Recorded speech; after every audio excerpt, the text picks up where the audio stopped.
खुलुमबाय। बड'सा स्टुडिय'आव साफ्रोमबो नायगिरि आरो अनसायगिरिफोरखौ बरायबाय। दिनैनि रादाबखौ फरायदों आं फामि ब्रह्म नार्जारिया। दिनैनि गाहाय गाहाय रादाबफोराव दङ। समाज अनसाय बिफाना थिसनथाइ गथायदों। बिजेपिनि बिजाथिया शिब मन्दिर बेखेवनानै देरहानो थाखाय बोर लादों। उदालगुरि जिल्लायाव आसुआ टंला दख'रा आसुनि गोदान मावफुं आफाद दाफुंदों। दानिया फैदो आबुं रादाबाव। रायजो सरकारनि समाज सिबिथाइ बिफाना दिनै गासै 11 सुबुंफोरखौ थामथि खोलोबनि एसेसिं मासियाव कनसिडारेसन राहाजों थिसनथाइ होयो। उजान बाजाराव थानाय समाज सिबिग्रा बिफाननि बिथोनगिरि जथुमसालियाव खुंजानाय थिसनथाइ बिलाइ गथायनाय हाबाफारियाव गाहाय आलासि महरै बाहागो लायो बिफानारि मन्थ्रि मुस्रिमा प्रमिला रानी ब्रह्मआ। मुस्रिमा मन्थ्रिया गावनि बिबुंथियाव रायजो सरकारा रायजोनि लेखा गोरों साख्रि गैजायिफोरखौ थिसनथाइ होनो थाखाय लानाय गुबुन गुबुन राहाफोरनि बागै गुवारै फोरमायथियो। थांनाय 2006 मायथाइनि 15 बोसोरनि गेजेराव समाज सिबिग्रा बिफाना कनसिडारेसन राहाजों थिसनथाइ होबोनायनि बाथ्राखौ फोरमायथिना थिसनजानाय साफ्रोमखौबो सिबिथाइ हाबायाव गावनि हाबा हुखाखौ गोसो होनानै मावनो बिथोन होयो। बिफानारि बिथोनगिरि मुस्रिमा देबला देबि दासनि बराय बिबुंथि लाखिनायजों जागायनाय मेलाव थाबैनो समाज सिबिग्रा बिफाना फिन सा 16 सुबुंफोरखौ कनसिडारेसन राहाजों थिसनथाइ होनो बिफाना राहा लानायनि बाथ्राखौबो फोरमायथियो मुस्रिमा दासआ। कभिड-19 नि थाखाय बिटिसि बिसायख'थिया माब्ला खुंजागोन बेखौ लानानै सम आरो अक्ट' फोसावाखैब्लाबो गासैबो राजखान्थि दोलो आफादफोरानो फोसावदिंनायाव बांसिननिफ्राय बांसिन बोलो होदों।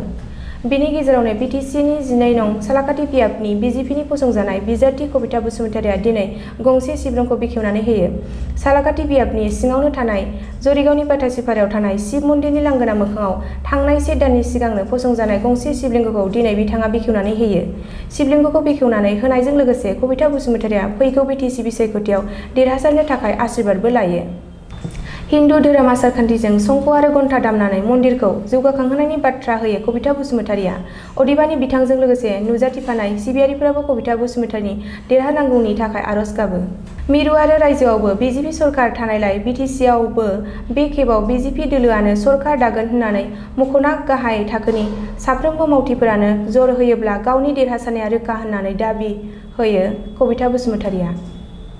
अदेबानि सा 5 बिजाथिफोरनि गेजेराव हाग्रामा महिलारि दैदेननाय बिपिएफ दोलोनि बिजाथि देरहासार बसुमतारि आरो प्रमद बर' दैदेननाय इउपिपिएल दोलोनि लाजु मुसाहारियाबो फोसावदिंनायाव उन जानानै थायाखै। थांनाय मंगलबारखालि उदालगुरि जिल्लानि पानेरि फरायसालियाव टंला दख'रा आसुनि मोनसे गोनांथार जथुमा जानानै थाङो। जथुमायाव टंला दख'रा आसुनि गोदान मावफुं आफाद दाफुंनायजों लोगोसे गोबां थांखिफोरबो आजावनानै लानाय जायो। बे मेलाव आसुनि लोगो नेहाथारि जयन्त कुमार भट्टाचार्यजों लोगोसे उदालगुरि जिल्ला आसुनि दैदेनगिरि आरो टंला दख'रानि सोद्रोमाफोराबो बाहागो लायो। আমাৰ শক্তি কিন্তু এখন চৰকাৰতকৈ বেছি আপোনালোকে জানিব ছাত্ৰ সন্থাই অসমৰ এনেকুৱা এটা শক্তি আপোনালোকে অধ্যয়ন কৰি পাব আপোনালোকে গম পাইছে। সেইকাৰণে ছাত্ৰ সন্থাক বিভিন্ন ধৰণে মানুহে সমালোচনা কৰি আমাক দুৰ্বল কৰিবলৈ চেষ্টা কৰে।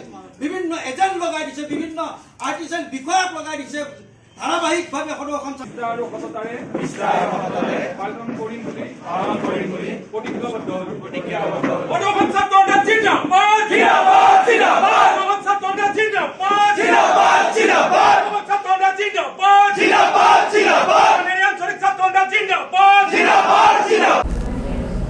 दिनैनि रादाबा एसेनोसै। बेजों लोगोसे साफ्रोम नायगिरि आरो अनसायगिरिफोरनिसिम फिन खुलुमनाय बावहरनानै स्टुडिअ'निफ्राय बिदाय लाबाय। गोजोन्थों।